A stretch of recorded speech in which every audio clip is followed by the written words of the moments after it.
What is going on, everybody? Welcome back to the channel. Today I want to talk a little bit about Mega Evolution, and we're also going to relate this to Destined Rivals and a lot of the newer sets coming out. So to frame the conversation, if we rewind to maybe like February 2024 when Temporal Forces was, just coming out, that was really the last set that you could pre-order before things started to get a little bit more expensive with Twilight Masquerade. But at that time, when Temporal Forces was on pre-order, a lot of people wouldn't pre-order the set because after release it was going to be cheaper, right? That was how historically things had been for the past couple years prior to that, right? So you could buy a box maybe a couple months after release, just because normally pre-orders, things tended to be a little bit higher. And it was generally agreed upon that you were going to have a period of time where you could buy those booster boxes fairly cheap before they started to appreciate in value. Whereas now with something like Mega Evolutions, it's not like that. This box out the gate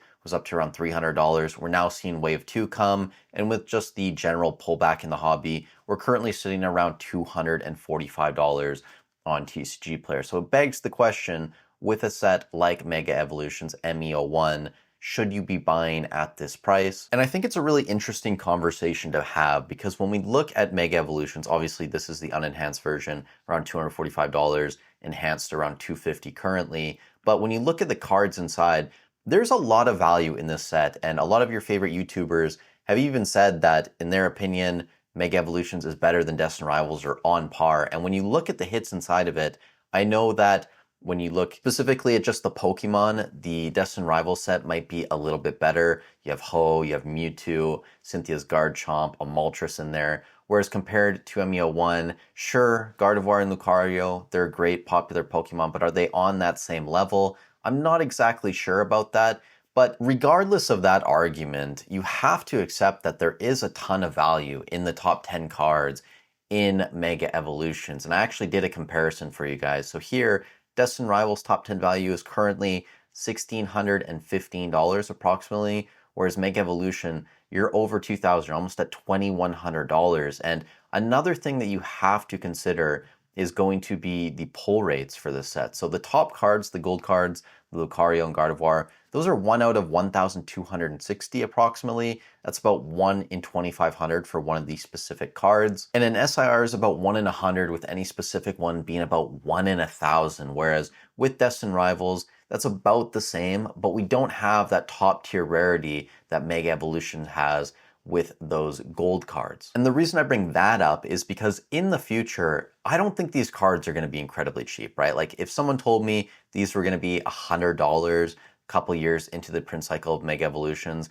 I would find that very difficult to believe. I think these will be $200-300 cards, even if they print a lot of the set. I just don't see them being incredibly cheap in the future. And then outside that, you have some decent SIRs, the Lucario and Gardevoir, you have a Venusaur, Mega Latias. Again, these aren't the top tier Pokemon, but they're still fairly popular. I think people in general do like a lot of these artworks. You also have a Lily in here. Again, Lily's a very popular trainer. And I think the most interesting thing about this discussion is that with this box being around $250, it doesn't seem like people are jumping on this to buy it. I've seen a lot of stores, even some of your favorite YouTubers who have stores, are putting discounts on this product now, moving boxes and cases at like $240 per box. Whereas if Destined Rivals were $240 per box, I feel like this would be flying off the shelves. I mean, this is holding strong at around $380, and there's only a few months between Destined Rivals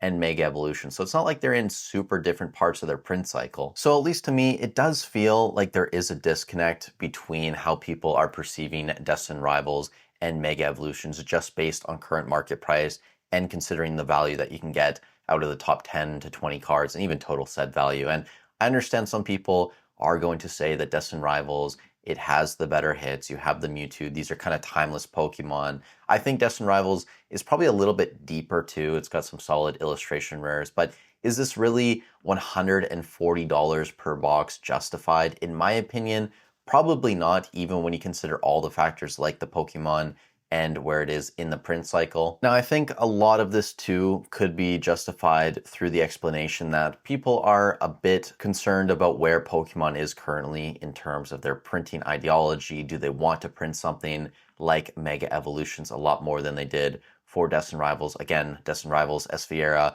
Mega Evolutions, we're in a new block now. I would be really interested to see if a lot of people are perceiving it that way as something that they think will be around for a couple years in this like 240 range, or maybe even cheaper. Maybe this gets down to MSRP. I have no clue. But I think we're at a very interesting point in time where people are going to go down one of two paths. They're either going to go fairly heavy into sets like Mega Evolutions, which again, top 10 value is very impressive in this set. Like if this was an older Esfiera set that had this much value in the top 10 cards, it would probably be like a $450, $500 booster box at this point. So there are going to be people that end up buying a lot of these sets right now because they believe in the future of it. And there are going to be people that don't buy a lot of Mega Evolutions, who don't buy a lot of Destined Rivals, banking on reprints over the next couple years. And only one of those groups is going to be ultimately like correct in terms of their short-term approach to investing into these products. So we're going to have to wait and see how that plays out. In my opinion, I'm actually going to be starting to buy a little bit more Mega Evolutions, just load up on a couple booster boxes. I actually saw a store in Canada, Remy Card Trader. They're putting cases up now for about 2,000 Canadian. So I think after tax, 5%. This converts to about 250 USD per box. It's not a great deal, but you're getting a sealed case. I think this is also a time where you can hop on the Facebook groups, whether it's your local ones or national one, and just try and find better deals too. People are getting a little bit uncomfortable and squirmy holding on to Pokemon. So a great opportunity for people who have cash on the sidelines. But you guys let me know in the comment section down below what you think. If you got some value out of this, I'd really appreciate if you leave a like, subscribe to the channel. It genuinely does help out a ton. Also, if you are shopping eBay, TCG Player, Hobbiesville, I do have affiliate links down below.